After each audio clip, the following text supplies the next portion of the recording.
हेल' लोगोफोर बयनिसिमबो अननाय आरो सिबिनाय आंनि गोसो गोरबोनिफ्राय नोंथांमोननो आंनि गोसो गोरबोनिफ्राय जासिहरबाय। आङो दायो नोंथांमोननि सिगाङाव मोनसे भिडिअ लाना फैदों। बे भिडिअआनो जाहैबाय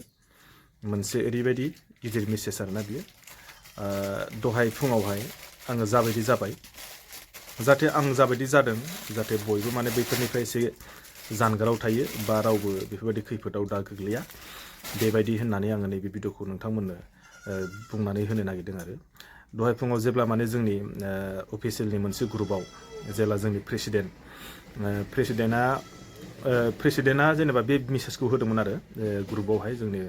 पन्सायत अफिसनि ग्रुपआवहाय। बे ग्रुपआवहाय जाहैबाय स्टेट बेंकनिफ्राय नोंनिया जेनेबा माबाया एकाउन्टआ लक जाबाय, नोङो EKYC आधार एप्स माबाखौ आधारखौ भेरिफाइ खालामनांगौ होननानै मोनसे एप्स माने स्टेट बेंकनिफ्रायनो आरो। बे मोनसे ओरैबायदि गिदिर माने खैसार आरोना रायजोफोर। बे खैसाराव माने बे प्रेसिडेन्टआ होबाय नालाय, आंबो बे एप्सखौहाय माने प्रेसिडेन्टआ होनाय लोगो लोगो ग्रुपआव होनाय लोगो लोगो आंबो सानबाय माने माबा मोनसे होनांगौ खोमा बेफोरबायदि होननानै आपडेट खालामनांगौ खोमा होननानै आंबो माने जास्ट माने डाउनलडल' खालामदों आङो, माने इनस्टल खालामदों आरो ना। इनस्टल खालामनानै आङो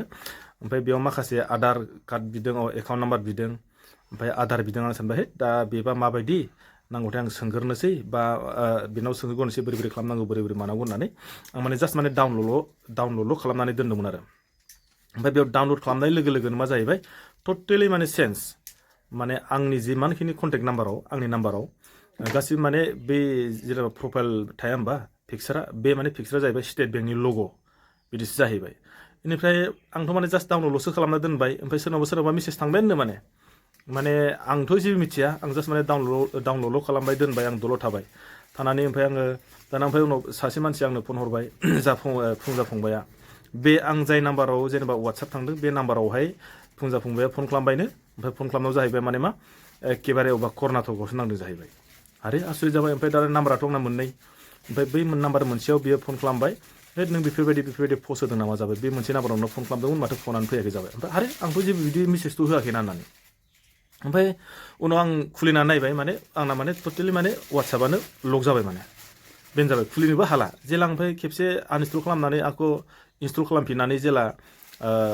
माबा खालामो, फन नाम्बार होनांगौ जायो, फन नाम्बारखौ होबाय आङो। फन नाम्बार होयोबा माने OTP-आ फैया माने। ओमफ्राय सानबाय, ओमफ्राय आखौ नायबाय आङो जेसेबांखिनि आंनियाव जेनेबा आङो जाय ग्रुपआवहाय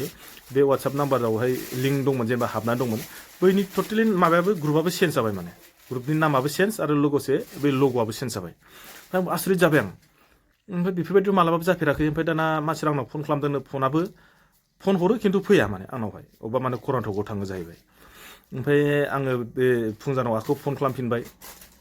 आंनि नाम्बारजोंहाय, खिन्थु बियो नाम्बारा थांदों होनना बुंदों, खिन्थु माने गिनानै माने बियो फनखौनो रिसिभ खालामासै जाहैबाय। ओमफ्राय बे बुंहरबाय माने बेफोरबायदिखौ मा खालामनांगौ आं सोंबाय बेनावहाय, बे बुंबाय नाम्बारखौ चेन्ज खालामना लादो नों जाहैबाय, एकदम नोंनि नाम्बारखौ माबा हेक जाबाय। ओमफ्राय आंबो सानबाय, आंबो गिबाय, हाबाब बेफोरबायदिनो माने टटेलि वाट्सएपनि ग्रुपनि नामाबो चेन्ज जाबाय आरो लोगोसे लग'आबो चेन्ज जाबाय। आरो एसे गिथावथाव मोनबाय आंबो, हाब बेफोरबायदि हेक जाबाय। ओमफ्राय निस्सय माने जागौमोन खोमा, माने आंना बे फन नाम्बारा बे जेनेबा एकाउन्टजोंहाय लिंक गैया, आं बेखौहाय माने खालामखायाखै आरो, जेनेबा बे फन नाम्बारा लिंक गैखायामोन। किजानिबा लिंक थानायबा माबा मोनसे खालामगौमोन खोमा, बा माबा मोनसे आदायफोर खालामगौमोन खोमा आं सानदों आरोखि। बेनिफ्राय दाना सोबबो आंनाव फन खालामबाय, दाना जिमानखिनि फन नाम्बार दङ सोब गासिबो माने बे मेसेजखौ बिसोर हरजोब्बाय जाहैबाय वाट्सएपनिफ्राय। आंथ' जानबाय, आंनाथ' वाट्सएपखौ बिसोर लग आउट खालामना दोनखाबाय, आंनिफ्राय थांखालानो। ओमफ्राय आङो माबा खालामबाय, वाट्सएपखौ खुलिफिननो नागिरबा खुलिफिनबाबो जाया। बेनिखायनो आङो सानबाय माने जेसेबांखिनि वाट्सएपआव मेसेज थांदों बेखौ माने आं हराखै, आरो दायो आंनिखौ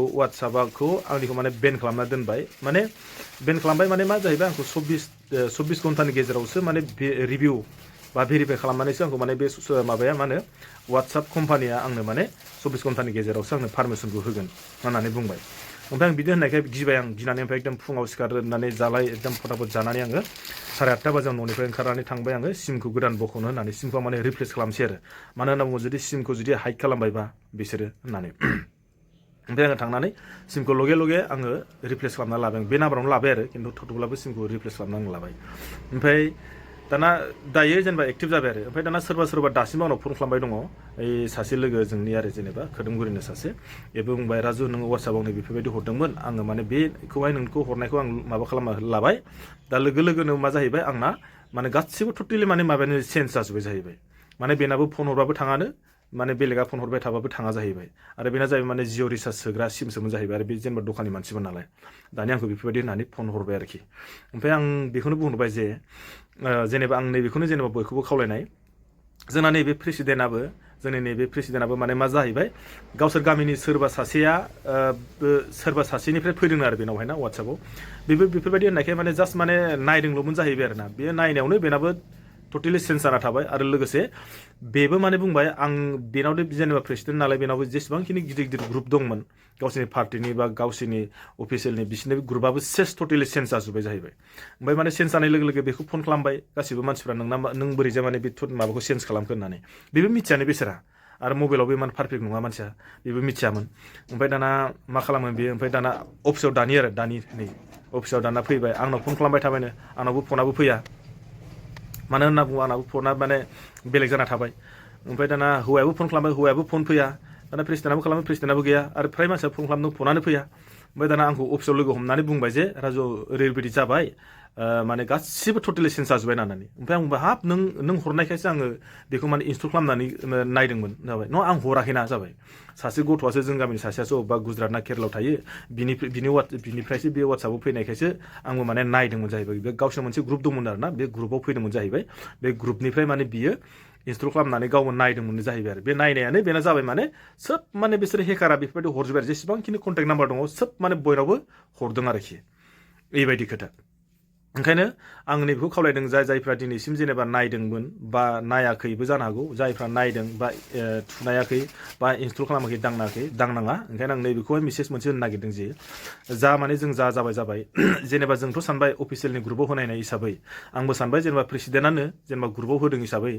नायनायनो र' आं होननानै आजिखालिथ' माने सोब जिमानखिनि खामानियानो जा जेनेबा सोब माने एप्सनि दरै जायो नालाय जेरैहाय माने नोङो न'नि जिएटेक खालामनाय बा बै पेन्सनफोरनि माने नोंनि आधार लिंक खालामनाय बा नोंनि बे एनरेगानि स्किमनि माबा खालामनाय सोब गासिबो माने एप्सनि थ्रुयैनो जायो माने मबाइलनि थ्रुयैहाय आंबो सानबाय माने मा प्रेसिडेन्टआनो बेफोरबायदि एप्सखौ होलायबाय सानबाय माने गोदान एप्स फैबाय खोमा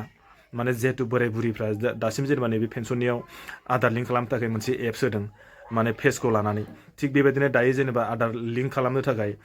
बे एप्सखौनो होबाय खोमा होननानै आंबो साननानैसो थुदोंमोन आरो दै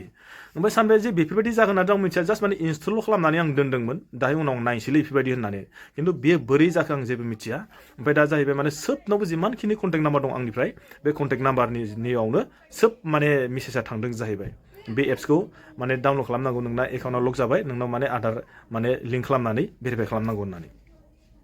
बेनो आरो खोथाया ओंखायनो आङो दिनैहाय नैबे भिडिअखौ बानायबाय नोंथांमोननोहाय जेनेबा मिथिहोहरनो होननानै आरो जानला मोनला बेफोरबायदि एप्स होनायखौथ' आंथ' नायखायानो आरो आं बेफोरबायदि थुखायामोनबो माने मा जाहैबाय जोंनि एप्सनि गेजेरावनो बा जोंनि माबानि गेजेरावनो फैनायखाय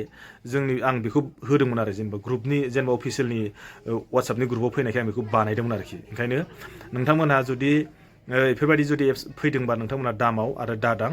आरो दांखानांलाबो आं बेखौनो नोंथांमोननो मेसेज होबाय आरोखि ओंखायनो दिनैहाय आं नोंथांमोननो नैबे भिडिअखौ बानायनानै होबाय नोंथांमोना जुदि मोनदोंबा हाजासे शेयार खालामना हो जाहाथे सोरबाफ्रा मिथिनायनि आरोखि ओंखायनो भिडिअखौ बेखिनियाव दोनथ'बाय दै